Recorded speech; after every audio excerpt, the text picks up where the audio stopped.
everyone. Happy Webinar Wednesday to you. Thank you for sticking around for a couple minutes as we got everything off the ground. So I see that you have found the chat. Always excited about that. I always tell our guests kind of in the green room, if you will, that you guys are a talkative bunch and you never let me down. So thank you so much for saying hello.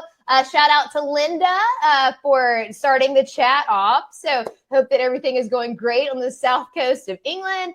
Fun fact, I will be going to London in a couple weeks for London Book Fair. So very excited about that. I hope that you can coordinate some good weather for me while I'm there. That would be great. All right. So hi, Linda, Judith, Jennifer, Patrick, Jerry, Ken, Charles, YC from NC. I am in NC as well. So Troy, where are you today? I am in Idaho, actually. I live in the mountains of Idaho, so we have had snow this last week, and it'll be 70 by this weekend. So it's perfect weather. Okay. Yeah, I like that. Keep you on your toes out there in Idaho. All right, so today we are here to learn a little bit about outlining your novel with Plottr. I see that you guys are kind of saying if you've used Plottr, if you're familiar. Where are you in your novels? So are you just at the beginning? Are you needing some help with outlining? What are you hoping to learn? Drop all that in the chat. We would love to hear from you or hear more from you. So just a few housekeeping things. Troy has very graciously offered to answer questions at the end of the presentation. So y'all can see that there's a chat as well as a Q&A tab. Please drop your questions in the Q&A tab. That'll help us get to them quicker. I also like to let everybody know that this is being recorded and we will put it on our YouTube channel. I dropped a link at the top. If you want to go there, you can subscribe so you know when we put out new content and when this webinar will be live. And I think that may be it. But yes, we are going to record this. It will be shared. Ask your questions. Thank you so much for tuning in. And so I'm going to go ahead and introduce Troy and we will turn it over. So we are here today to learn how to use plot templates to outline or revise your novels. So hopefully you're in the right place. And if not, stick around. You may learn something. All right, as we go along, feel free to drop any notes or key takeaways in the chat that other people might find helpful. So if you have any pro tips that you're taking away from this, leave them. Other people might find them very helpful as well. All right, so as I mentioned, I am joined today by Troy Lambert, who is a mystery author, book editor, and the education lead for Plottr, the #1 visual book outlining and story Bible software. He's the author of over 25 novels and several works of nonfiction. He lives in the mountains of Idaho with his wife and 2 very talented dogs. So I hope that there is time to learn more about that. But without further ado, Troy, the stage is yours. Welcome. Well, thank you, and thank you for having me. I'm going to go ahead and start sharing my screen because I'm going to dive right into a presentation because we've got lots to cover. I will tell you that my dogs are very talented. They probably will not make an appearance today as they are locked out of my office, but should a very large German Shepherd appear, I'm not being arrested. That's actually my dog. So he's not a drug dog coming to my house. I didn't do anything wrong and I'm not getting arrested. Anyway, today we're going to talk about using plot templates to outline and revise your novels. Now, obviously, we're going to do this using the software Plottr, so I'm going to give you a brief overview of that, along with kind of a deep dive presentation on how to use those plot templates and some of the different plot templates that we have. So who am I and why should you listen to me? Well, I am the education lead for Plottr. I'm a mystery and thriller author. I actually finished book number 31 just a few weeks ago, so that number needs to be revised up slightly. I am based in Idaho, the mountains of Idaho. I'm also the president of Idaho Writers Guild, along with a whole bunch of other things. And I appear at conferences all over all the time. If you're anywhere near Bellingham, Washington, I will be there in a few weeks to speak at a conference in that area. And some of you indicated in the chat that you don't know what Plottr is. You haven't used Plottr before. Some of you have used Plottr. Maybe it's something you've seen, you're somewhat familiar with. Basically, Plottr is a visual book outlining and story Bible software for writer. Both of those things are really important, the outlining and the story Bible section. We're primarily going to focus on the outlining part today, but I am going to briefly give you a glimpse into that story Bible software. It's available for Windows, Mac, Android, iOS. There's also a beta thing in Linux if you're that type, if that's the way you do things. It's also available as a web app. We'll talk about that a little bit. And we have over 50,000 writers that we've served. You probably seen us around the web. If you have seen us, you've probably seen us places like Kinderpreneur, Pro Writing Aid, Mark Dawson, Drafted Digital, Lulu here, Readsy, the Hot Sheet. We've been all over the place. So one of the things we see writers struggle with when it comes to outlining and revising, because we're going to talk about both different aspects here, because we're going to talk about how Plottr works for discovery writers or pantsers as well, is that is pacing. So sometimes you'll have inconsistent or slow pacing in your first draft, or even sometimes too fast, but normally not too fast. Most writers don't do that. We also see that people have plot holes. And you probably experienced this for yourself if you've ever been writing for any length of time. You get missing scenes, you've got an unresolved conflict, you come down, you write the end of the book, it goes through your editor, it gets published, and somebody says, hey, what happened to this person that I saw in chapter 3? Where did they go? They never reappeared in the book again. And you go, oh my goodness, I left that thing hanging. So Plottr can help you with that too. The other thing we see a lot is exposition, excessive telling and over description. That's a lot of the things that writers struggle with. And we're going to talk about how you can overcome those. Because plot templates can help you plot, outline, and revise faster. So all three aspects during the planning process, the writing process, and the revision process, you can use Plottr all through those things, especially templates. Templates can be very, very useful all throughout your writing process. It can improve productivity and save time. I'm a person who it's all about efficiency. Clearly, I like to eat. My wife likes nice things, so I have to make money at this writing thing, which means I need to write more faster. And I also want to write cleaner first drafts. Part of the reason I want to write cleaner first drafts is it's more fun. And this is one of the most important parts to me, is that writing is more fun. This writing is a living job. It's tough enough as it is. I've been doing it since 2009. You're going to have good days and bad days, and you might as well make as much of the process as you can fun. Okay, so one of my important things is to have fun. Otherwise, I don't know why I'm doing this. There's easier ways to make money. Now, what we're going to talk about in this talk is we're going to cover Plot Templates 101. I'm going to give you a lightning view of plot templates and then direct you to some resources where you can find more information. We'll have a special offer, and then I'm going to hang around for Q&A. Now, I understand some people might have time limits, might have to go, that type of thing. You can feel free to hang around for the Q&A, ask me questions as long as we can manage to keep going. But if you need to go at that point, obviously, we don't want to hold you here. We want to respect your time. So with that, I'm going to dive right into Plot Templates 101. So I'm going to stop sharing this screen, and I'm going to share another one because I'm going to show you what Plottr actually looks like. So if you haven't seen it, you are about to. Now I'm going to use a story today. You should be all be able to see that now. Let me know if you can see that on your screen. The Plottr file on your screen. Now I'm going to use a story a little bit to explain the first part of this. This is the Three Little Pigs. There are some spoilers ahead. If you haven't seen it, maybe stop the recording. If you're watching the recording, and take some time to go read it. But I feel like it's been out for a while, so most people should be okay with that. So as an introduction, first of all, I'm just going to show you the basic parts of Plottr. We're not going to go in depth into any of these things because then we won't have time to cover plot templates. But essentially across the top, what you're going to see is the structure of your novel. Now you can change this structure. You can change it to beats. You can change it to chapters.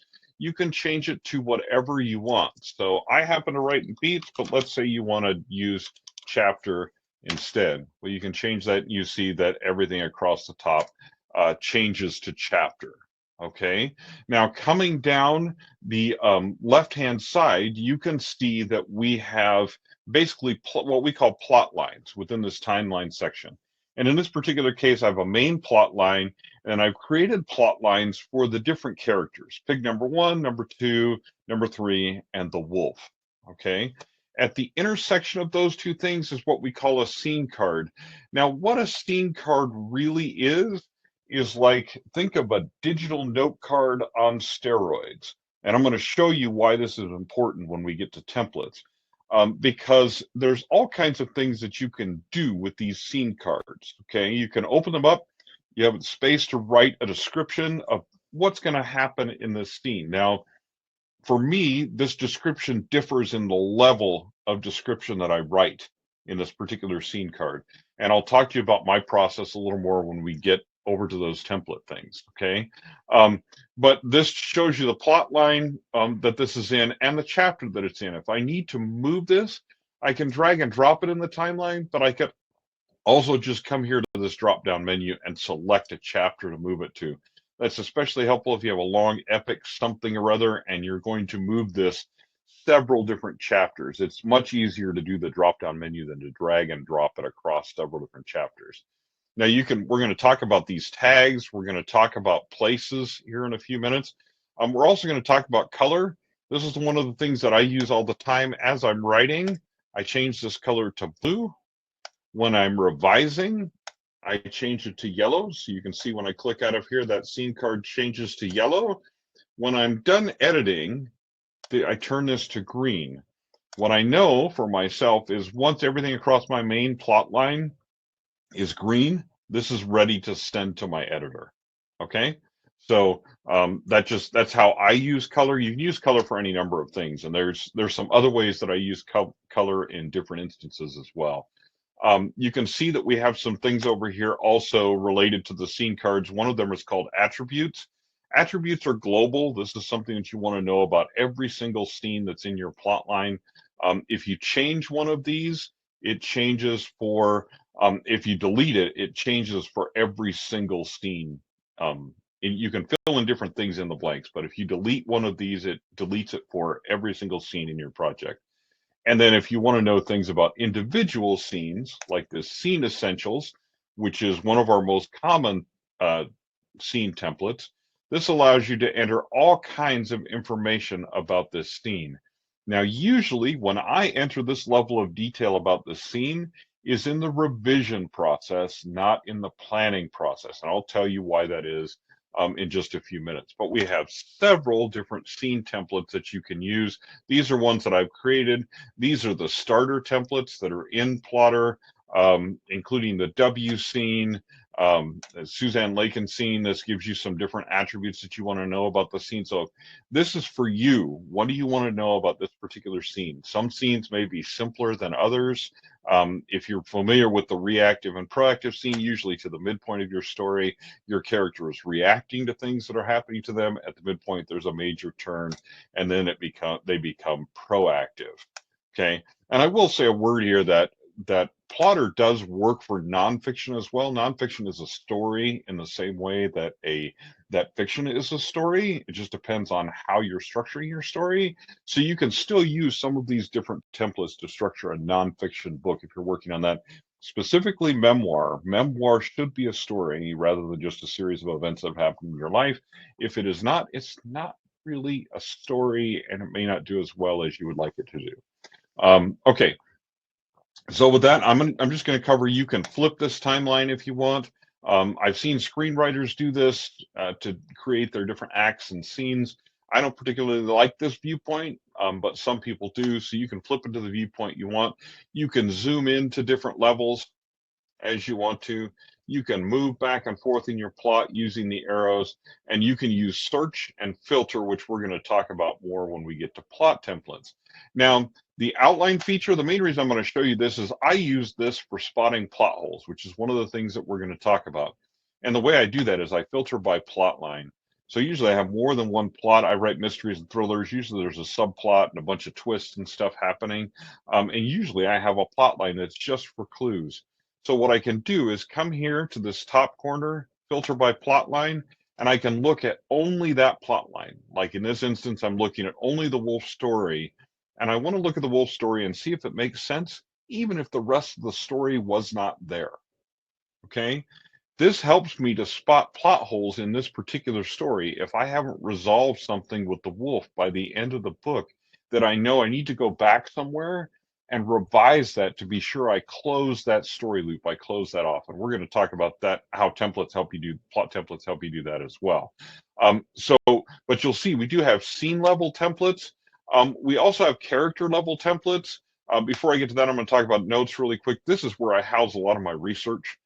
You can put almost anything in notes. You can see we've got theme, building materials, house materials, In one of my recent books, I had a lot of detail about a particular type of poison, and so I kept a lot of my research on that in these particular notes section. The reader doesn't get to see all of that, as fascinating as it is. I just put that in my book like salt. A little bit of seasoning goes a long way, and it provides a very realistic picture of exactly how that book works. So we won't cover much about this other than that you can create attributes for notes as well, and you can create your own categories. So these are categories that I have created for this particular Three Little Pigs file. For each book that I create, I use different categories depending upon what I'm talking about. Some of it is clues, red herrings, brainstorming. Usually I have some information about the method of killing, so that I understand exactly how that all works, so I can describe it accurately to the reader, different things like that, okay? So you can have whatever categories you want. Like I said, I'm racing through some of this because we're not going to talk super in depth about it, except that under characters, we're going to talk about, first of all, that you can separate your characters in the series, like these are all the characters that are in the series, or by individual book. So by the characters that are in The Wolf Strikes Back, for instance, which is one of the books that we're going to look at, that we're going to create as a sequel to The Three Little Pigs, because the story should just not have ended where it did. So I feel like we need to write more about that story, so we're going to write an entire series. So characters, under characters, we have attributes, just like we did with scenes, but we also have character templates. Now, today I'm not going to cover the character. I'm going to talk more about plot templates than I am character templates, but we have several different types of character templates that you can use to help you understand your character and their personality. So we have everything from the Enneagram, which is going to talk about their core desire and their core fear and how they react to those things, to the four temperaments, pardon me, to goal, motivation, conflict, which this is one of my favorites. You will find that I talk about this a lot when I talk about writing. I talk about the goal of different scenes, the goal of different characters, and the overall goals of your characters in the novel, and all that kind of stuff. So I'm big on goal, motivation, and conflict. So this is one of the character templates that I use all the time.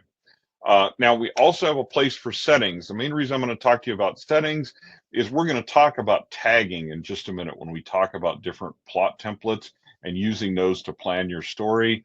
And one of the things that you often want to plan is you want to tag is the place where the scene takes place. And this enables you to do this, but it also enables you to do other cool things. Like here, when I click into this, you can obviously choose a thumbnail image. You can add more images down here, but I usually don't do that. What I do instead is many of my places are based on an actual place in the books that I write. Now, I change the name. Nobody wants a murder to happen at their particular store, so we have to change the name sometimes.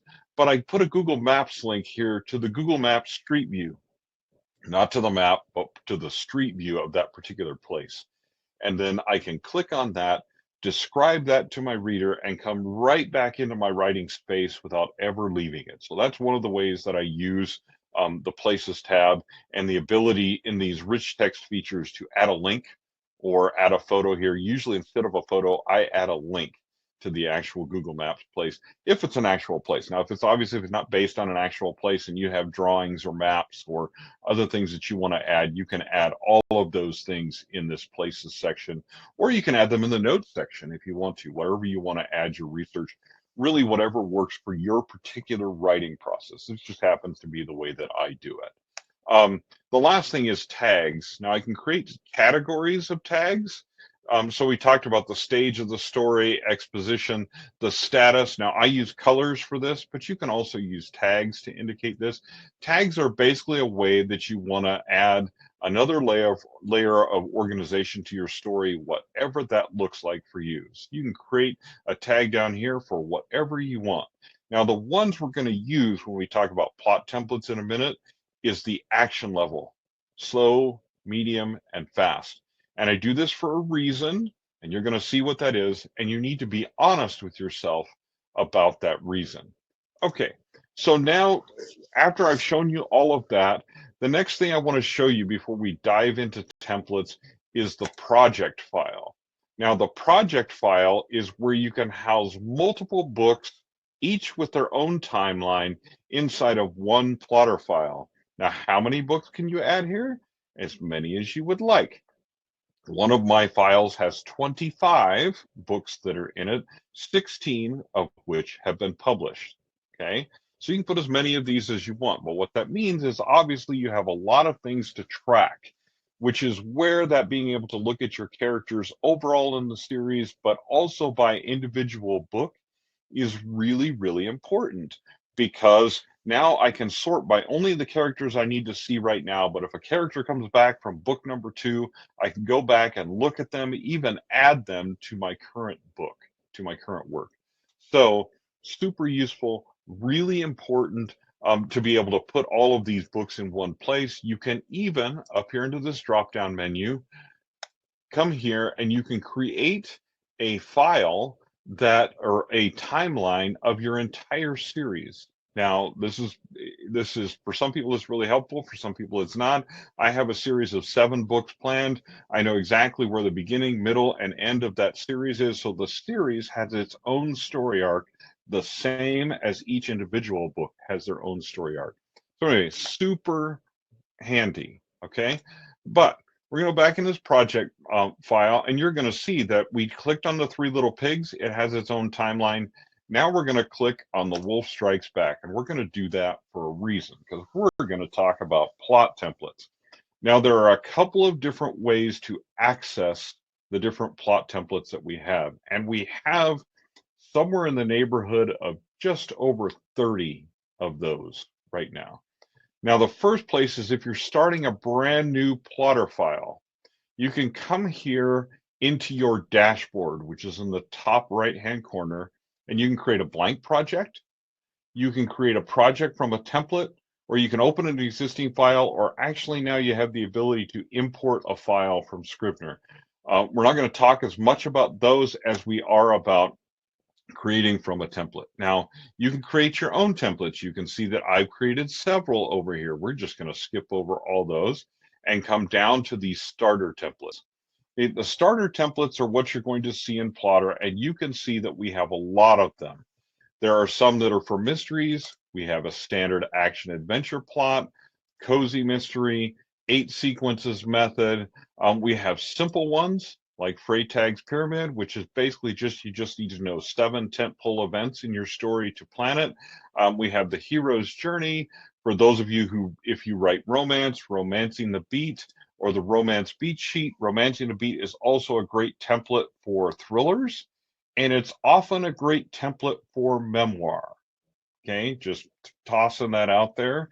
The sleuth's journey is an adaptation of the hero's journey specifically for mysteries that may have been created by a mystery writer that you may know by now because he may have been talking to you for a few minutes. So that one is actually a really cool, it's a different structure. Again, it's a very detailed structure. Some of these are very detailed, some are very simple. The 3-act structure is one of the simple, most story structures are based on some version of the 3-act structure. Okay, so just to let you know those, that's anyway, that's an underlying thing. We can talk about that in a few minutes. But the point of this is that we have all kinds of plot structures that can fit almost any kind of story. We even have some poetry ones, which explains, like in this particular instance, what a haiku is supposed to look like, and helps you go through the steps to write that actually in Plottr. So kind of fun, kind of cool. You can play around with those type of things. We have the limerick as well. And most of the limericks I know I can't quote on this webinar, so they would be quite impolite. Okay, so this is one of the places where you can access all of these different templates. Now, in this case, I don't want to create a new project. Instead, I'm going to come down here and I'm going to look at a project that I've already created. Now, the other way I can access those templates is if you click down here like you're going to add a new plot line, it'll give you the option to use template. Okay, and so in this case, you're going to find that you have access to the exact same templates. You can just add them to the project that you're now working on. The other way you can access those templates is you come to this project file and you can see if I'm adding a new book, I can click Start with Template, and again, the exact same thing comes up, is I have access to all of these templates, plus any of the ones that I may have created myself, okay? But for the sake of this discussion, I'm going to say we wrote The Wolf Strikes Back. Now, in this particular case, what I'm going to say is I planned The Wolf Strikes Back by using the hero's journey. Now, initially, maybe I tried the 12-step mystery formula, but I found that The Wolf Strikes Back was much more of a classic hero's journey than it was the 12-step mystery formula. Well, why? Well, I look at the ordinary world in the hero's journey, and as I click into the Steam card that's a part of this template, I get a whole bunch of information about what ordinarily would be happening at this stage of the book, at this part of the book. So it gives me a bulleted list that I can use to create my own story. So I'm supposed to introduce readers to the hero and their world, and establish a three-dimensional character with flaws. I'm going to showcase their comfort with their everyday life activities, but I'm going to hint at something that's wrong, something that displeases them, a problem, some kind of a dramatic event that's coming. You can think of this in the way that you would think of perhaps the Hunger Games, when we know that the day of the reaping day is coming, that type of thing. So the ordinary world in this particular case is the pigs are happy and safe for now in the brick house. Now notice I've written one sentence here. I haven't really added much to this. I could add the characters that are going to be in this. Now in this particular instance, we're only going to have the three little pigs at this point. They are in the brick house. We know that they're in the brick house because the other houses didn't survive. So that's very simple for us. Notice I've added a tag here that says slow, that this is a slow scene. So what I've done is I know that this is going to be exposition. This is going to start a little bit slower. There's going to be some kind of a hook in this scene because I've got to establish that and get my reader reading. But I mean, I'll be honest with myself. It was a slow scene when I went through and wrote this. Okay. And some of these details I will add after the fact when I'm in the process of revision. But right now, so I'm going to go, okay, the call of adventure. I'm going to look at this section, see what that call of adventure could be. And I can say, okay, the pigs see the wolf returning to the neighborhood. And that kind of causes them some discomfort. Now, also what I'm going to do at this point is I've said, the 12-step mystery formula doesn't work for this particular book. It's not a mystery. It's some kind of an adventure, maybe. So I go, well, I'm just going to delete the 12-step mystery formula. But what if I wanted to compare the hero's journey with, let's say, the action-adventure plot? Well, I can come down here and just add that action-adventure plot and say, maybe that fits better. And so I can look at the hero's circumstance versus the ordinary world versus what I have planned. Which of these lines up the best? Okay, and then I can make a decision about which plot structure actually works for the particular story that I'm creating. So this ability to add different plot structures in allows you to make a decision, but a data-driven decision that's based on, what do I plan to write? And what do I have here? Okay, so this is an example for a plotter, for someone who approaches their story and says, I know what I'm going to write. And so I'm going to see how that stacks up next to a plot structure before I even start. Now, the advantage of this particular approach is you start with a pretty fleshed out outline. So you are unlikely to have issues of plot holes and things like that. Now, you might anyway, because next we're going to look at another example, because we're going to look at what this looks like in the revision process. Now, in this particular case, maybe I've created a very simple plot structure. I've also added the hero's journey down here because I've added two different plot lines over here. What I plan to write and what I actually wrote. Now, I don't know about any of you, but even at the highest level of my planning success, I don't always write exactly what I plan to write. Sometimes it comes out differently. My characters will take a left turn at Albuquerque, and I don't know how we got here, right? So I have to go back and fix things. So there's a difference between what I plan to write and what I actually wrote. Now, in my particular case, what I do is I create this, what I plan to write at the very beginning. I go through and create all these scenes that I plan to write. I usually have about 18 to 20 of them for a mystery, sometimes a little bit more. Okay, but 18 to 20, I have a subplot, I have some other things planned out. Now, this is what I go by as I'm writing my story. As I glance over, I have Plottr open on one screen, I have Scrivener open on the other. I'll explain that part of the process maybe in Q&A. But I do that for a reason. I look at what I plan to write in Plottr and I go to Scrivener and I start writing that, right? That's what I plan to write.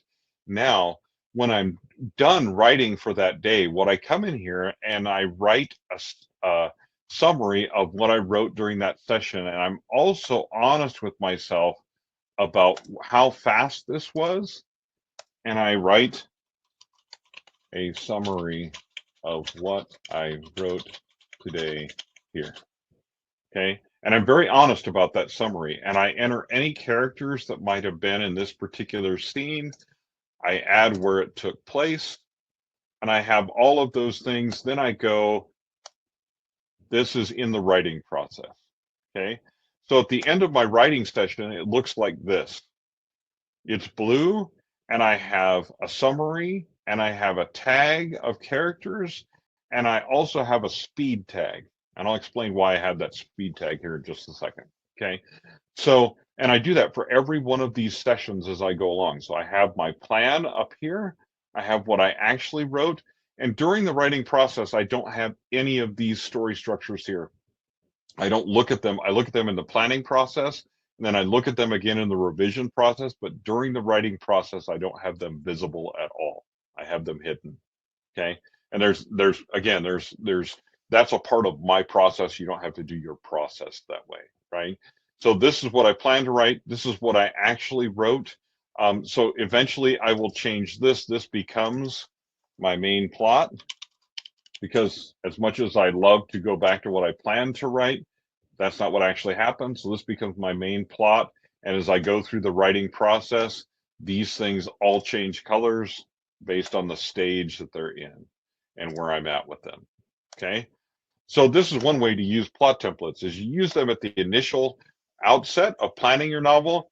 Then you can use them when you're in the revision process to essentially go back and check your work. I often tell people that writing for a living is like giving yourself writing homework every day for the rest of your life. And all you're using plot templates for is, instead of handing it to a teacher to check your work, you're going back and checking your own work. Now, this is really important if you're a fiction writer. This can save you a lot of money and a lot of time with your editor. If you go back and look at these things, your editor is certainly capable of doing so. But if you go back and look at these things and present your editor with a cleaner first draft, it will cost you less money, and the process will go faster, and it'll be less painful, and your editor will like you more, which for some of you may not be important. For me, I like my editor to like me, because then she doesn't charge me as much money, and then I can buy her gifts that keep her happy, and then she keeps working for me. So really important to me. Okay. So, but this is a two-stage thing. This is what I plan to write, what I actually wrote, and I record that every single day. Now, the alternative is you can record this, what you actually wrote, when you're done with your first draft, instead of recording it every single day. Now, the advantage of recording it every single day is it's fresh in your mind. When you record it after the fact, after you've written your draft, you have to go back through your draft and pull out each scene and pull it apart. So it is a little more work. But some people don't like at the end of each day to go through and summarize what they've written. If that doesn't work for your process, don't do that. Okay. Only don't do what works for your process. Okay. So the return of Mother Pig. Now we're going to look at the episode no one asked for. Now, this is the way some people do this. They plot as they go along. So what it means is they're using a plot template, but this is their idea for the hero's circumstance, and then they come through and they probably summarize either what they wrote that day, or they summarize this after the first draft. But some people do this as they go. They plan as they go. Of course, I can't type because I'm typing live in front of people. Okay, and so each day they plot out what they wrote that day, and so this helps them stay on track. But they're not planning it ahead of time. They're not filling this out beforehand. Okay, so it's another way to use plot templates. Just use them as you go and check what I write today satisfy this receives a mission. Okay, and you can use that. Now, one thing I do want to talk about that I didn't mention before, there is a breakdown down here at the bottom of like where Act 1 makes up the first 25% of the story, receives a mission occurs approximately 8 to 12% mark. Please, writers, do not do math. Okay, if you're close on this, this is an average. Like the average, the receives a mission part occurs somewhere in this range. If you are anywhere from 5 to 15%, you're probably okay. Now, if you're at 35% by the time you reach this receives a mission, then you've got that problem we talked about early on called excessive exposition. And that often happens with writers, especially new writers, is you'll have a scene here, and let's say this is my subplot, something like this. And what happens is your hero's circumstance doesn't actually happen until like chapter 2 or chapter 3, because this is where you explain too much or overbuild. Oops. Build your world. Okay. And so often when your editor gets your book, they'll tell you to cut the first 2 chapters. Okay, if you're working with a developmental editor. And this is why we tell you to do that. I happen to do a lot of developmental editing, and the reason I tell people that is because writers tend to tell themselves part of the story before the story actually starts. And the reader doesn't need to hear that. The reader just needs to see the story. Okay, so these are a number of ways that people use, that you can use plot templates and access plot templates in Plottr. You notice the last episode is the one that no one asked for. It's produced by J.J. Abrams. There's a bunch of lens flares. Both of these probably could have been one book. Anyway, that's just my particular opinion. Okay, now with that, I'm going to stop sharing this window. I'm going to actually go back to my presentation, and I promise I will come back here to answer questions. Okay, so I promise that will happen. But for the moment, I'm going to go back to our presentation because I do need to share with you some other things and talk about some of like what we talked about.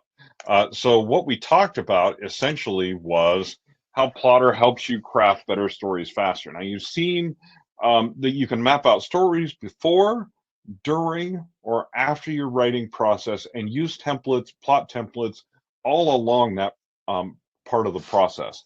Okay, you can spot and avoid inconsistencies. Specifically with the series Bible, what that's really for is you can see whether your character had blue eyes all the way through the book or whether suddenly they turned green in chapter 14 without going back and rereading your entire draft. You can look at that in Plottr and find that really quickly. There's 30 plus plot templates, including simple ones, or you can create your own. As you saw, I've created several of my own. You got characters with 20 plus profile templates. You can export and import work to revise in Plottr. So you can import work from Scrivener as well. We can talk about that in the Q&A. And you can export to Scrivener or Word, either one of those, because you don't do your actual writing in Plottr. You actually write in a separate software. I happen to use Scrivener. There's a reason for that. There is certain software that's being developed right now that may replace my Scrivener eventually. We can talk about that as well. Now, Plottr can also help nonfiction writers. You can develop your book's story. Even if you're writing an inspirational story, your hero is the reader and they are going on a hero's journey. You are meeting them in their ordinary world and taking them using your advice to a new world where they will return to the new world improved after taking the adventure of reading your book. Okay, that's one of the ways that inspirational fiction works. If you're writing memoir, it is a story. If it is not a story, you need to go back and look at it and make it into a story before you write your memoir. And be sure there is a story arc and character arc and all those different things. Okay, helps you outline and revise. You can track people and places and also ideas using the character and notes section and the places place. And you can also consolidate research. Nonfiction for me requires a lot of research, and so this is just one way to keep track of everything. Now we have some resources for pantsers. Sorry, this slide is in the wrong spot. Discovery writers, pantsers use Plottr post-plotting, revising first drafts, or just managing your story and series Bibles and tracking tentpole events. Most discovery writers actually plot. They just plot at a different time.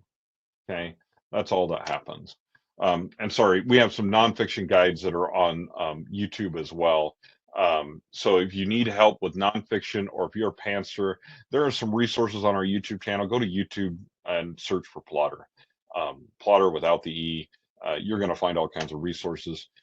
Is Plottr right for you? If you're a visual thinker, I find that many writers like me, I used to use whiteboards and corkboards and stuff like that. I'm a very visual thinker. I like being able to do it digitally rather than having my office be a huge mess, or a bigger mess than it already is, as my wife would say. But I'm a visual thinker. I like to see things in front of me that help me think about them and stay organized. If you'd like to make your process more organized, if you need a better way to track your people and places across individual books and series, Plottr is for sure right for you. If you're unsure how to keep a series on track, especially with an overall series arc, if you have an overall series arc, your series will be better, I promise, and people will like it more. And if you find inconsistencies and plot holes across books, Plottr is also probably right for you. One case study is Michael Anderle, a super nice guy, sci-fi writer, written a whole bunch of books. Plottr is his go-to software for writing a new series, for starting a new series. He plans out his series much like I do. Like, the series has a series arc as well.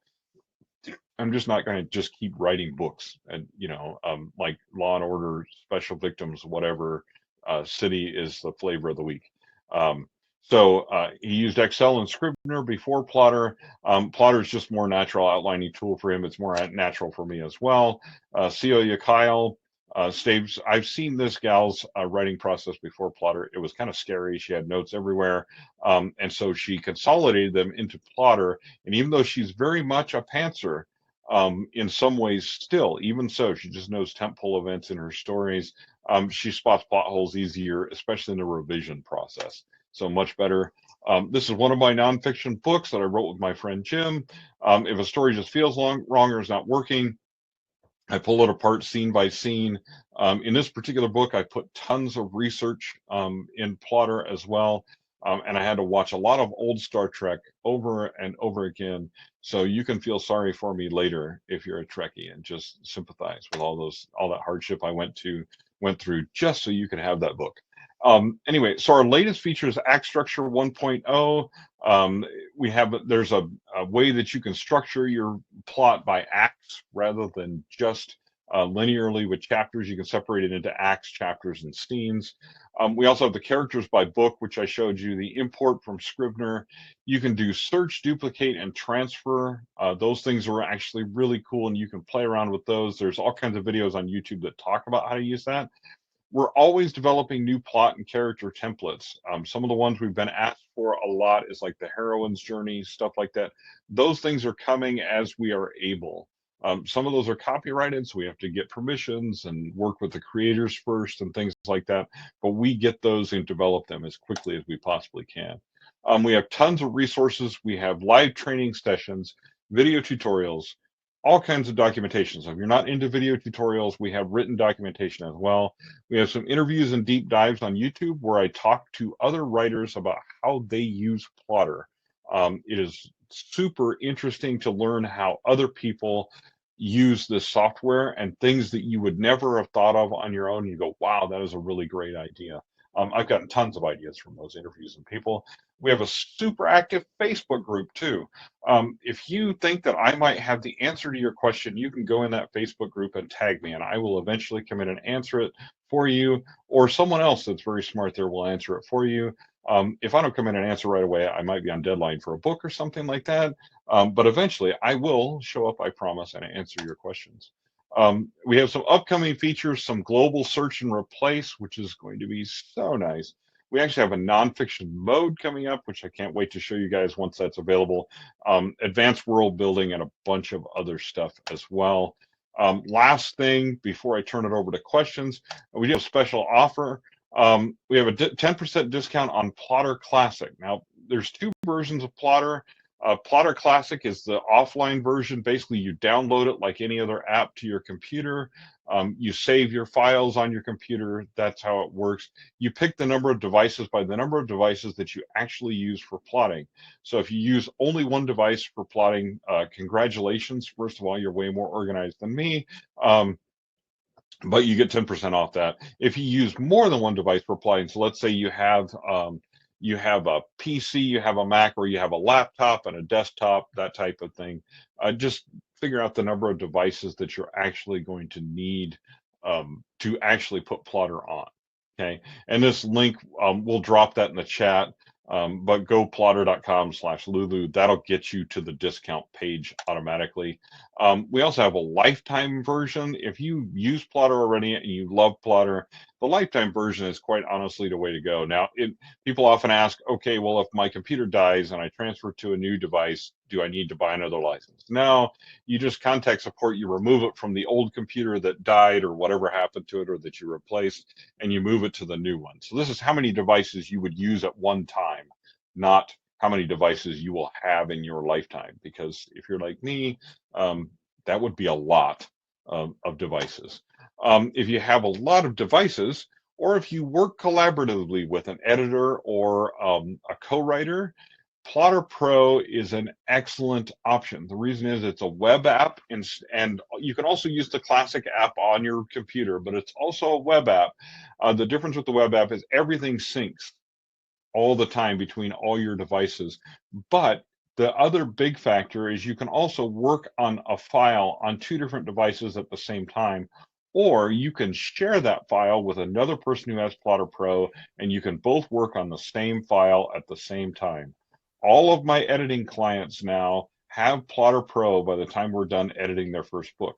The reason is quite simple. We can work on the same file at the same time, and I can point visually to something and say, there's a plot hole, and they can't deny it because I'm pointing to it. And so we use Plottr Pro. There are two options: annual, lifetime version. The other thing about the annual version is just because you do annual doesn't mean that suddenly at the end of the year your Plottr app just disappears from your computer and slowly sucks all your files with it.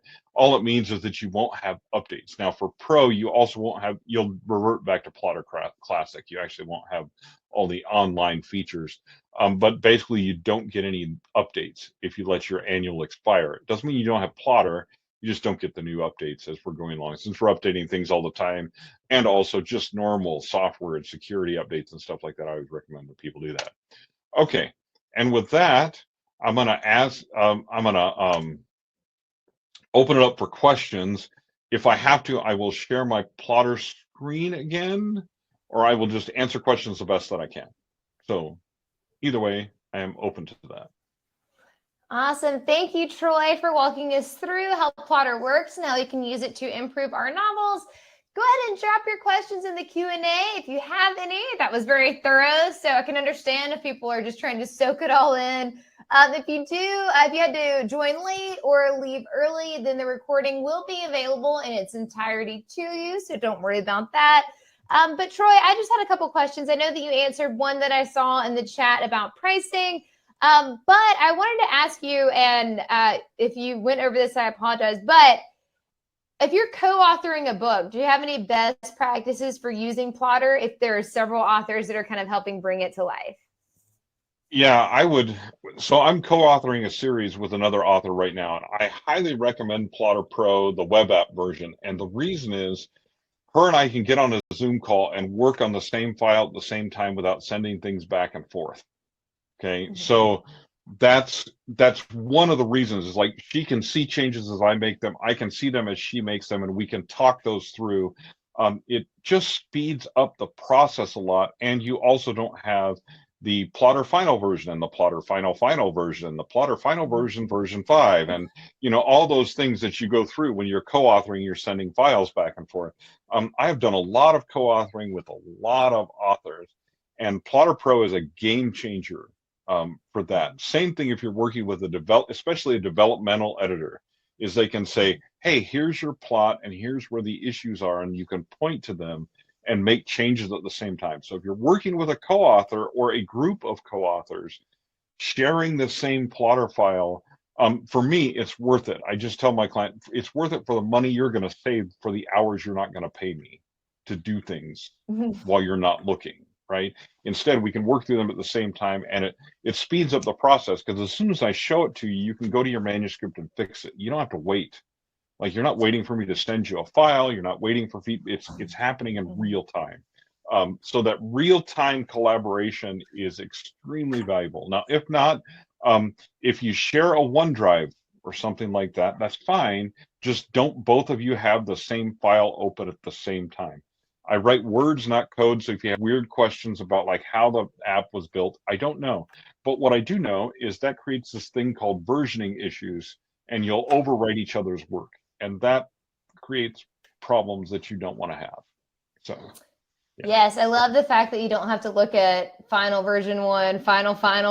Then you get to the point where you're just using like all caps to say final, which I guess means that it's supposed to be super final. So yeah, and I was wondering, so you kind of mentioned this, but it's okay to let your editors look at this as well, right? So if you want them to take a peek and see your plotting in Plottr, that's okay. That's you can give them the key to the castle. I have probably about 5 or 6 friends that are editors now that all use this as part of their editing process with the writers. And the reason is it's basically that visual aspect. So I'll put it to you this way. You want to get distance from your writing when you're doing self-editing, when you're editing, right? You need distance from your manuscript. So people say, put it away for 2 months. And I'm like, no, my wife wants something nice next week, so I need to get this thing published, right?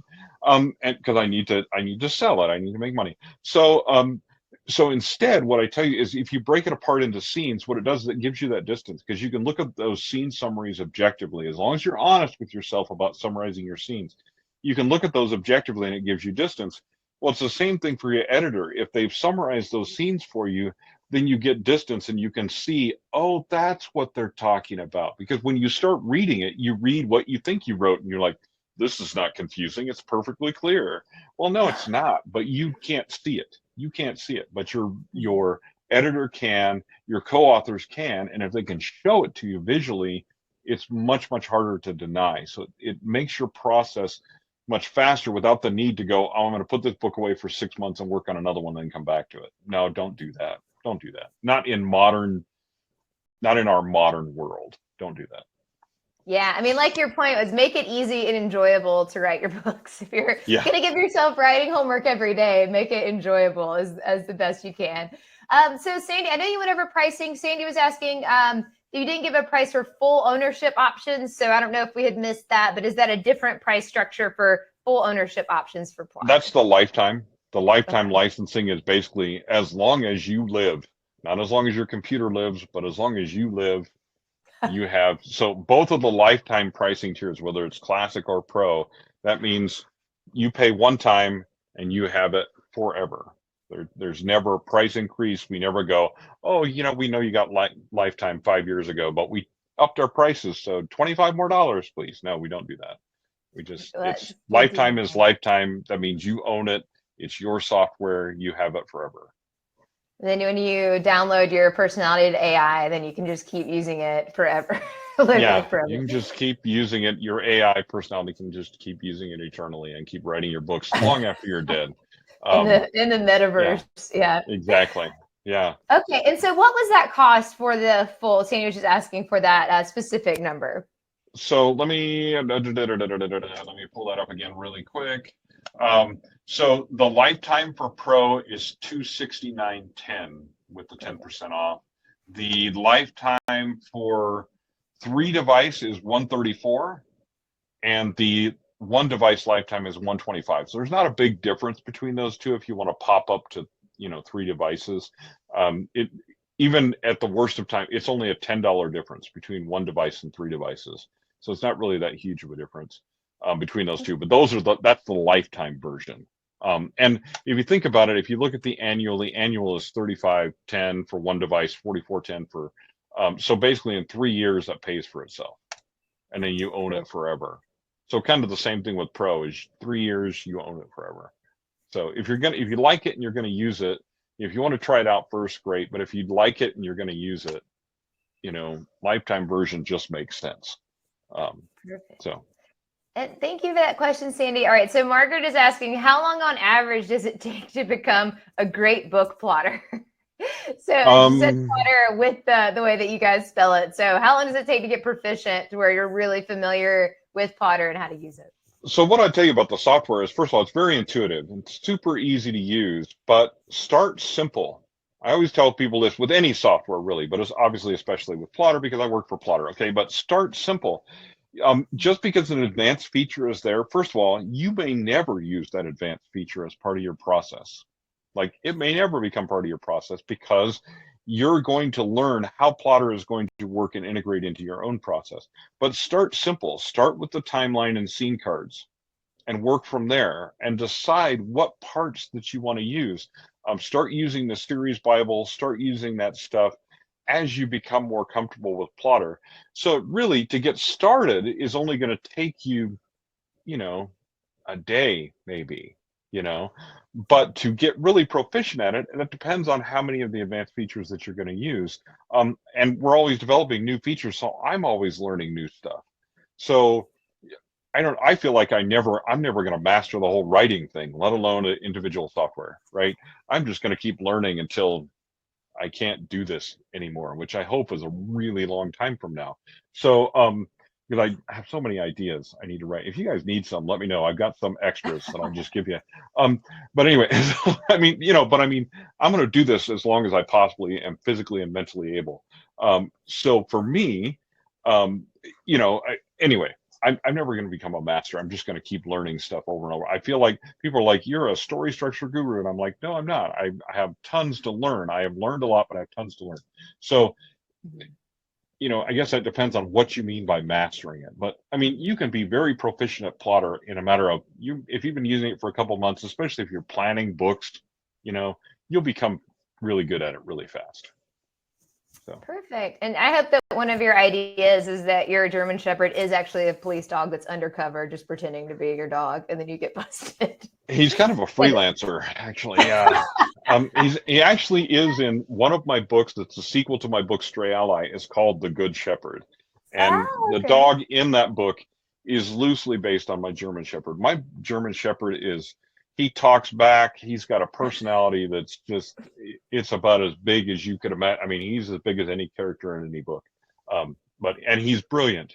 Don't tell him I said that, but he's brilliant. He'll get a big head and then, all that stuff. But yeah. All right. We'll have him on for a webinar in the future, maybe then. Yeah. You get him such a high review.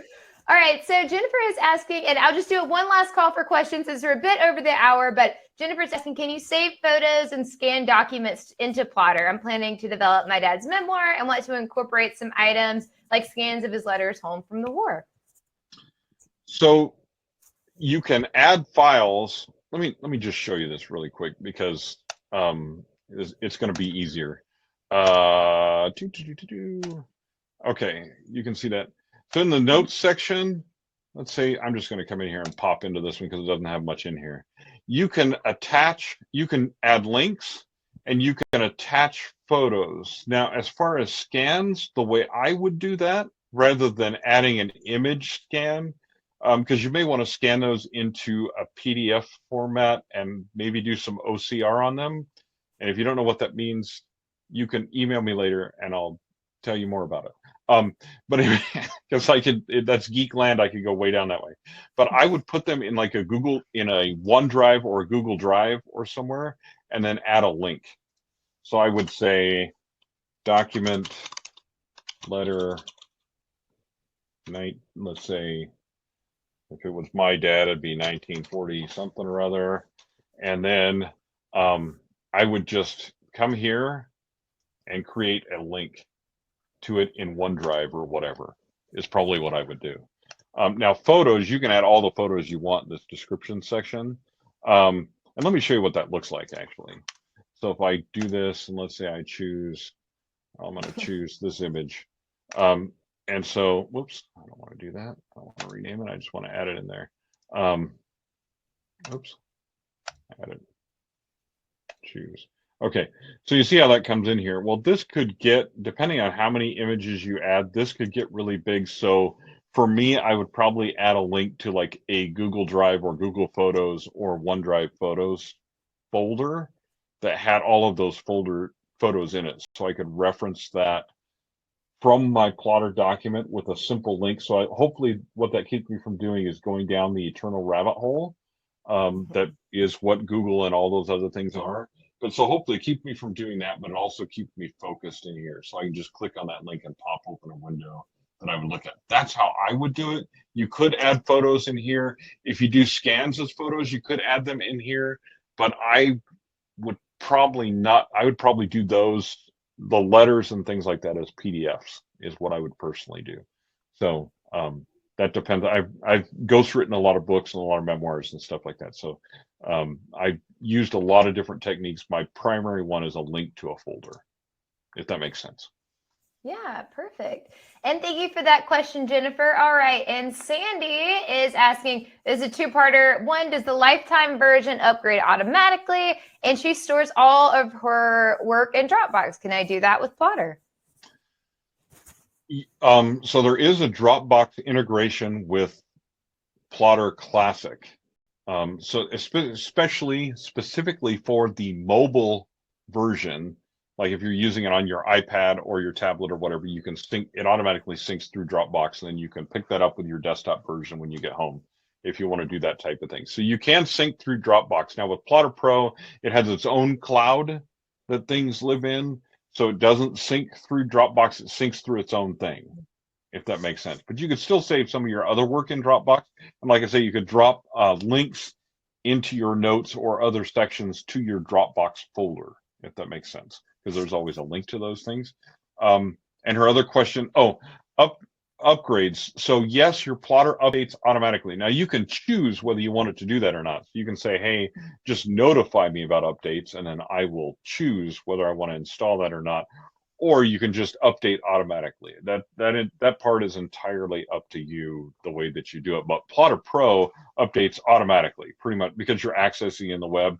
You go onto the web and your Plottr now looks a little bit different because we've added a feature, right? So it just kind of does that automatically. But your desktop version, you can choose whether you want it to update automatically or you want to control the updates. So. Okay. Perfect. And thank you for those questions. Just one last comment from Mr. O'Mara. He said, this is coming to me at just the right time. I've been doing this manually for years. Naturally, doing it the old-fashioned way is not efficient, and I'm looking forward to converting all my notes and all my books into your program. So I think, was it Awesome. plottr.com/Lulu? Yes, it's go.plottr.com. Let me type that into the chat really quick. Yeah. We'll drop that in the chat. You can find Plottr on all the social media channels, so go check them out. And thank you all for tuning in and all of your great questions. Troy will drop that link in. So go.plottr.com/Lulu for the discount. Troy, thank you so much for being with us today. I appreciate your insights. It's great to hear from someone on the Plottr side, but also as an author that is actually using it. So you're drinking the Kool-Aid. Always love to hear from someone who's doing that as well. So thank you so much. Any last parting notes for the folks that tuned in? I would just also say, like, we have a 14-day free trial, but also we have a 30-day money-back guarantee. So if you try Plottr and you hate it, first of all, tell us why you hate it, because we want to improve. We want to get better. But also, give it a shot for the minimal cost that it is, and the fact that you can get refunded. It's really a no-brainer to give it a shot, and hopefully it works well for your fiction. And the only other thing I would tell you is we have a very public roadmap. If you think of a feature that you think it would be great if Plottr did, well, go to our roadmap, see if it's already on there, upvote that. That determines how quickly we do those things. And if it's not there, enter a suggestion into that roadmap. Almost every feature that we have in Plottr was suggested by a writer. Probably 90% of our team, even the developers, are all writers too. So we understand where you're coming from. When you suggest something, we understand what you mean by that, and we want to help you write better first drafts. So. Well, that's an amazing feature. So yeah, everybody definitely check that out. Give your feedback. Last question, Kippen is asking, what's the Scrivener alternative you mentioned? Oh, I think that you were saying something that maybe was in development. I'm not sure if you can speak to that yet. I can speak to, so if you're familiar with Atticus, which is kind of the book formatting. It's the PC answer to Vellum is what I'm going to call it right now. But they're also developing it so you can write in there as well. They're still working on some of those features. When they get that a little more robust and a little more the way I would like it, that may be my transition from Scrivener. My problem with Scrivener is psychologically, I use Scrivener because I open it, my brain goes, we're writing fiction, because that's the only thing I do in Scrivener. So my brain automatically, my muse shows up, says, let me grab some coffee, let's get going, and I'm ready, right? And that's why I don't do it in Word, because I do a lot of technical writing and editing in Word. And so my brain doesn't know what we're doing when we open Word. But the interface for Scrivener the UI is rather old. They haven't updated a lot of things about it. I do like the interface with Atticus. I'm just waiting for some of the features that I want to be there. And as soon as they are, I will probably make that switch. So that's what I'll say about that. Fair enough. And a lot of people's brains don't know what's going on when they open Microsoft Word. So you're not alone there. All right. Well, thank you, everybody, for tuning in. Again, Troy, thank you so much for spending some time with us today and walking us through the platform and your best practices for how to use Plottr. Again, keep an eye out. The recording will be coming to the email you registered, and we will post it on our YouTube channel. So you can search for Lulu University on YouTube and subscribe while you're there. Thank you, everybody. I hope you have a wonderful Wednesday, and we will see you again next time. Have a good one, everyone. Thanks, everyone.